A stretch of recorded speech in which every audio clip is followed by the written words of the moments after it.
आज के बाद डरना छोड़ दो। करना क्या है? जो डर आपके अंदर है वो कैसे दूर होगा, मैं आपको बताता हूं। शमूएल की पुस्तक को पढ़ेंगे, पहला शमूएल 23 उसकी 7। लिखा, जब शाऊल को यह समाचार मिला कि दाऊद कीला को गया है, और शाऊल ने कहा, परमेश्वर ने उसे मेरे हाथ में कर दिया और वह तो फाटक और बेड़े वाले नगर में घुसकर बंद हो गया है। तब शाऊल अपनी सारी सेना को लड़ाई के लिए बुलाता है और कीला को जाकर दाऊद और उसके जनों को, ताकि वो घेर ले। आगे, तब दाऊद ने तब दाऊद ने जान लिया कि शाऊल ने मेरी हानि की युक्ति की है, और इसलिए उसने एब्यातार याजक से कहा, एपोद को मेरे निकट ले आ। तब दाऊद ने कहा, हे इस्राएल के परमेश्वर यहोवा, तेरे दास ने सुना है कि शाऊल मेरे कारण कीला नगर नष्ट करने को आना चाहता है। आगे 11 में लिखा, तब कीला के लोग क्या मुझे उसके वश में कर देंगे? क्या जैसा तेरे दास ने सुना है, क्या शाऊल आएगा? हे इस्राएल के परमेश्वर यहोवा, अपने दास को ये बता। शाऊल ने कहा, यहोवा ने कहा, हाँ, शाऊल आएगा। दाऊद ने कहा, क्या कीला के लोग उसे और मेरे जनों को शाऊल के वश में कर देंगे? यहोवा ने कहा, हाँ, वो कर देंगे। आगे, तब दाऊद और उसके जन जो 600 थे कीला से निकल गए और इधर उधर जहां कहीं जा सके वहां गए, और शाऊल को यह बताया गया कि दाऊद कीला से निकल भागा है। तब उसने वहां जाने का विचार छोड़ दिया। तब दाऊद जंगल के गढ़ों में रहने लगा, पहाड़ी देश के जीप नामक जंगल में रहा, और शाऊल उसे प्रतिदिन ढूंढता रहा, परंतु परमेश्वर ने उसके हाथों में उसे पड़ने ना दिया। एक बात मैं आपको बताना चाहता हूं, यहां बैठा एक भी जन ऐसा नहीं जिसकी लाइफ में डर नहीं होगा।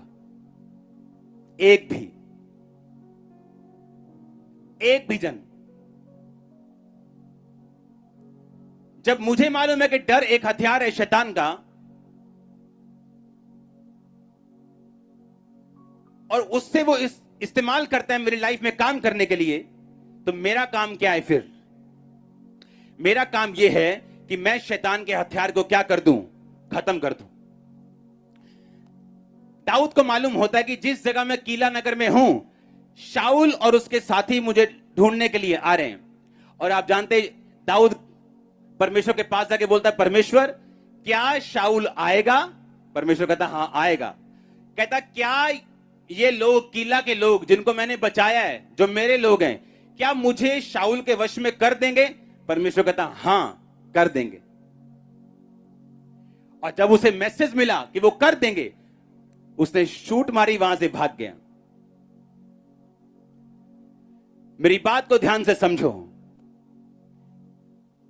शैतान का अटैक अब अपनी ताकत से कभी नहीं रोक सकते जब तक परमेश्वर की डिवाइन ईश्वरीय कॉलिंग, उसकी अगुवाई आपकी जिंदगी में अगर नहीं है, तो आप शैतान को रोक नहीं सकते। दाऊद की जिंदगी में वो परमेश्वर की आवाज को सुनने वाला था, और परमेश्वर ने उसे बताया, हाँ, वो आएगा भी, और ये लोग तुझे उसके वश में कर देंगे। ये निश्चित हो चुका था, ये फ्यूचर था, जिसे दाऊद ने बदल दिया। कारण क्या था? परमेश्वर के वचन से जुड़े रहना, परमेश्वर की आत्मा के साथ कनेक्टेड रहना।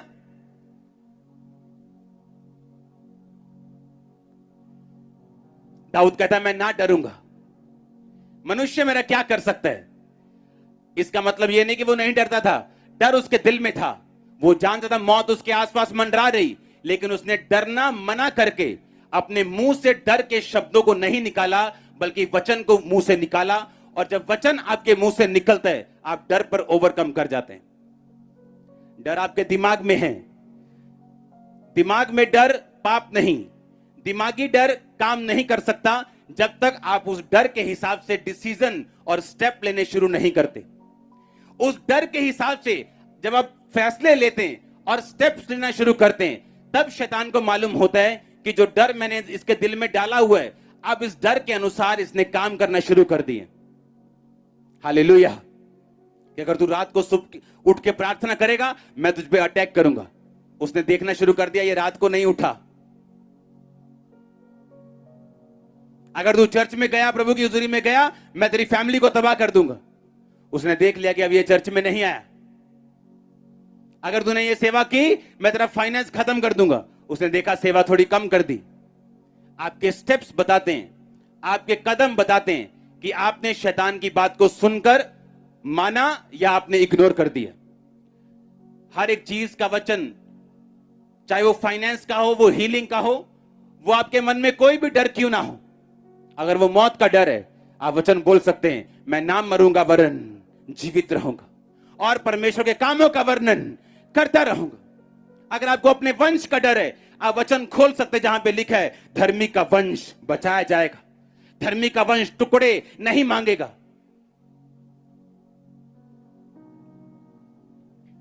अगर आपको डर है कि मैं फेलियर हूं, तो ये शायद 60 निकालो जहां लिखा है, उठ प्रकाशमान हो, तेरा प्रकाश आ चुका है।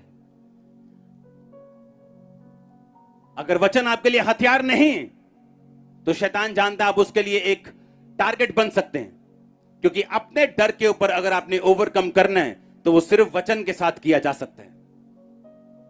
उस सिचुएशन के लिए जिसका आपको डर है, वो रोग है, वो फैमिली है, कि वो फाइनेंस है, अपने डर को अंदर छुपा मत रहने दो। अपने डर को समझो, उसके हिसाब से वचन बाइबल से खोजो और उसके हिसाब से वचन को बोलो, क्योंकि दिमाग में रखा गया वचन कोई काम नहीं करता। जिस तरह पॉकेट में आपके किचन के साइड पे रखा गया चाकू काम नहीं करता जब तक आप उसे यूज ना करना शुरू करें। और जिस दिन, जिस टाइम, जिस क्षण आप अपने डर को ओवरकम कर लेंगे, डर पर कब्जा कर लेंगे, कॉन्ग्रेचुलेशंस, अगला दिन आपकी गवाही का होगा। आप उस सेकंड से बढ़ना शुरू हो जाएंगे।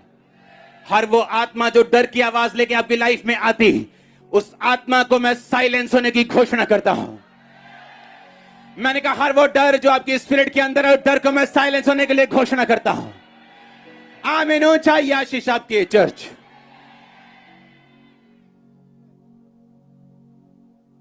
हालेलुया। जोर से बोलो हालेलुया। बोलो अपने पड़ोसी को मत डर। फिर से बोलो, पड़ोसी को बोलो मत डर।